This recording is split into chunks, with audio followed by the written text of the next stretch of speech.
Hi friends, this is Brian with LandDogs, your PC security specialist. Today we're going to talk about strong password creation. I was looking through the YouTube videos, and there's lots of videos about how not to create a password, and there's some really good suggestions on how to create a strong password, but there's still a couple of things that they didn't address. So I want to teach you how I create my password. There's a couple of rules that we really need to follow here before we do this. And I'm going to show you a nice, easy way to cover lots of things that most people probably don't think about. The first thing we want to remember is we want to have a long password. 14, 16, 18 characters. Sometimes the password box isn't going to be long enough, so you'll have to find something that fits and tailor it to your needs. The second thing is we should have a combination of uppercase and lowercase letters. And I'll show you how to do that, how we're going to remember where they go. The third thing we need is to have numbers mixed in with it, and sometimes along with those numbers you can have symbols such as exclamation points and question marks. And then here's some two unique things that you're only going to get right here from LandDogs. And number one, you need to have a password that's unique to each account. So for example, if you have a bank account, a PayPal account, an eBay account, and your email account, you don't want to have the same password, because if it's compromised, then you're compromised on every level. And the last thing is something that's always been difficult for everybody is change your password every 30 days. And I'm going to show you a quick and easy way on how to do this. So we have our rules here. We're going to start with our first example. I don't create a password, I create a passphrase, and a passphrase is just that. It's a phrase that's unique to me. And instead of basing it on words and changing the fundamental properties of the words, I change the fundamental properties of my passphrase. So a long sentence or a phrase covers those security aspects of having a long password. And because it's a sentence, I can create a short part of a sentence that I'm always going to remember, and I can make it unique to each account. So watch how I do this.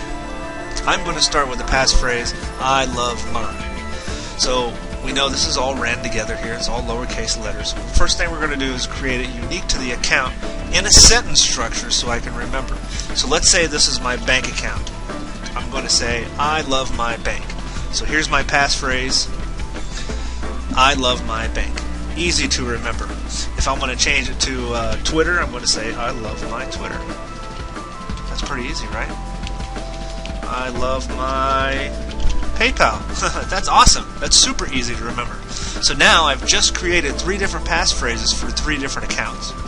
So following the other rules, we're going to dress this up a little bit, and we're going to throw in the other rules that we have to have. So the first thing we're going to do is we're going to throw in a symbol. Exclamation point. I love my PayPal. That's a symbol, and it all runs together and it works well. And then we're going to change and add an uppercase letter, which Microsoft Word has already done for us. Instead of a lowercase I, we're going to change that to an uppercase I. And this follows English grammar. Start every sentence with a capital letter. So I love my PayPal with an exclamation mark. And then I'm going to add in a number, and the biggest one that I always remember, what's easy for me, is E. Since there's only one E in this sentence, I'm going to change it to 3. I love my PayPal. So let's take a look at this for a minute here. And the only thing we haven't addressed is month. Every 30 days is usually a month, and I use the month because it's easier to remember than counting 30 days. So this is the month of May. I'm going to type in May. I love my PayPal in May. It's a great sentence. It has letters, capital letters, symbols, and it has the unique to each account and unique to each month. I love my PayPal in May. Or if it's June, I love my PayPal in June. Very easy to remember, very quick. So we're going to look at some other examples here that I have created. And just so we can go over this so you can understand how we do this sentence structure. So we start off with, I love my bank in May. What we're going to do is we're going to add some symbols and capital letters, and it looks like this. I love my bank in May. Then we're going to add our number. Here's an example. I love my bank in May. And then we're going to create this and change it for each account that we have. I love my Facebook in January. It's pretty clever, isn't it? I love my Twitter in August.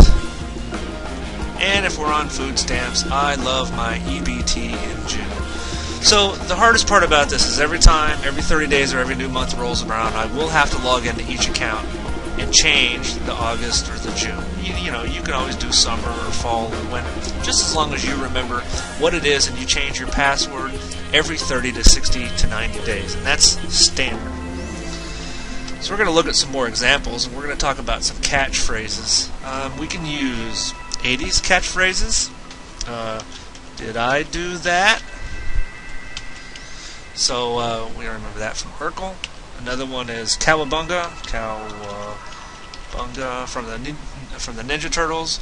We can put in other phrases. I like to go fishing, so I like to fish at PNC. And then we'll go through and change our settings here. So I like to fish at PNC. And we're going to create another one here because I want to show you an example. I like to fish at PNC.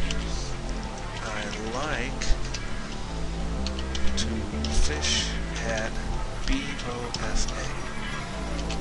So now we have two different examples, but what's the difference? I like to fish at PNC. If I have a bank account at PNC, I've covered that. What if I have a secondary bank account of Bank of America? I like to fish at Bank of America. So now, not only have I done two different accounts, but I've done two different bank accounts, and I know exactly which one they are. So we're going to take a super long password here, a phrase that I have created that I use, and it serves a very specific purpose. So let's go over this.